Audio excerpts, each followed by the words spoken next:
విడిపోతే 80% ఉన్నటువంటి తెలుగుదేశానికి సీట్లు తగ్గుతాయి. కొంతమంది ఓటర్స్ జారిపోవచ్చు. జనసేనకి అంతే పరిస్థితి. 16% ఉన్న 354% ఉన్నటువంటి ఎవడికి వాడికే సీట్లు తగ్గుతాయి, అధికారం ఉండదు. ఎవరికి కావాల్సిన అధికారం కావాలి.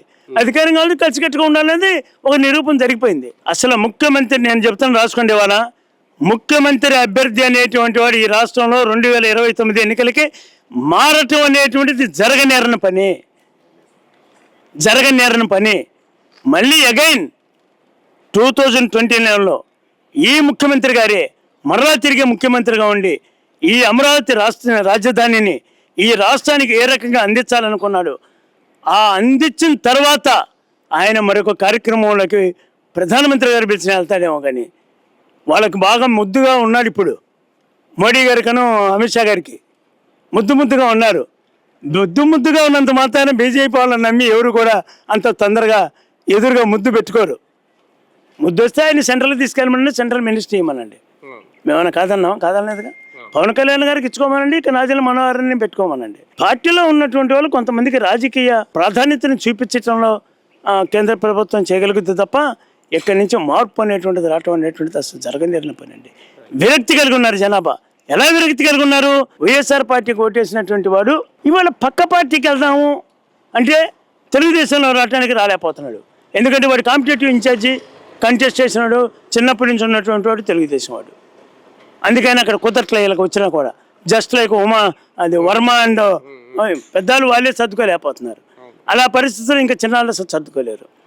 మనలోకి ఉన్నటువంటి 4 జిల్లాలు, దాని శాఖ మళ్ళీ 2 జిల్లాలకు తగిలి రాయలసీమ ప్రాంతంలో గ్రామాల్లో నరుక్కోవటం, తగాదాలు ఆడుకోవడం, కొట్టుకోవడం ఈ కేసులు ఇయ్యే కదండి.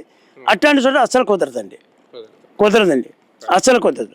కనుక విరక్తి కలిగినటువంటి వాళ్ళు వైసీపీ వాళ్ళు బీజేపీలోకి వెళ్ళడానికి కొంచెం ప్రయత్నం చేస్తున్నారు. ఈ బీజేపీలోకి వెళ్ళడానికి బీజేపీ చాలా సిస్టమేటిక్ పార్టీగా ఉంటుందండి. వాళ్ళు పిచ్చోళ్ళు కాదు మనం అనుకోవటానికి. లేకపోతే ఇన్ని రకాలుగా మొత్తాన్ని తిప్పుకొచ్చి గంగరాలు తిప్పి కూర్చోబెట్టి అక్కడ చేసేది లేదు. వాళ్ళ ట్రిక్కులు, వాళ్ళ పరిస్థితులు మనకి తెలుసు. ఇప్పుడు మన కూడా ఏం చేయబోతారో వీళ్ళు జాగ్రత్తగా ఉండవలసిందే, ఖచ్చితంగా అలర్ట్గా ఉండవలసిందే. వాళ్ళకి మనం సపోర్ట్ ఇవ్వాల్సిందే, వాళ్ళ సపోర్ట్ మనం తీసుకోవాల్సిందే, మన జాగ్రత్తలో మనం ఉండవలసిందే. నేను ఇవాళ ఈ ఊరికి ప్రెసిడెంట్ అని చేశానని తలుపులు తీసి కూర్చుంటే దొంగ రాకుండా ఉంటాడండి. నేను ఎవరినో కొన్ని ప్రెసిడెంట్ కదా అని బూతులు తిరిగి కర్ర తీసుకొని నన్ను కొట్టకుండా ఉంటాడా? లేదు, వాడికి 2వ వాడికి నేను పోటీ వస్తే నన్ను పక్కకి లాగేదానికి ప్రయత్నం చేయకుండా ఉంటాడా? కనుక ఎక్కడా కూడా మళ్ళీ తిరిగి ఈ రాష్ట్రం యొక్క అభివృద్ధికి కుంటుపడే సమస్య లేదు. 2029 నుంచి 2034 జమిలీ ఎన్నికలు రాబోతాయి. డెఫినెట్గా 2029లో వచ్చే జమిలీ ఎన్నికలు 50% రిజర్వేషన్కి చాలా పార్టీలు మొగ్గు చూపుతున్నాయి. ఇప్పుడు అది రాహుల్ గాంధీ కూడా మనకు అనవసరం 50% చేసుకుంటే ఎవరికి నష్టం లేదు, అసెంబ్లీలు కూడా 15% బతుకుతాయి అనేటువంటి ధోరణిలో వాళ్ళు కూడా నచ్చయిపోయే ప్రయత్నం చేస్తారు.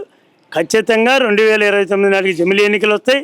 పిచ్చి వేషాలు ఎత్తే వాడిని దించిన తర్వాత వాటి టర్మ్ 2 సంవత్సరాలకు దించేస్తే ఉండేది 3 సంవత్సరాలే, మళ్ళీ 5 సంవత్సరాలు ఉండదు. కనుక ఒళ్ళు దగ్గర పెట్టుకుని రాజకీయ నాయకులు కూడా చేస్తారు. చేయకపోతే వాడి ఒళ్ళు పగులుద్ది. 2034 అయిపోయేటప్పటికి మా రాజధాని కంప్లీట్ అయిపోద్ది. నీకు ఈ రాష్ట్రంలోనే, ఈ దేశంలోనే కాదు, ఈ ప్రపంచంలో ఘనకీర్తిని తీసుకొచ్చేటువంటి పరిస్థితిగా ఉండకపోతే మమ్మల్ని అప్పుడు అడగండి.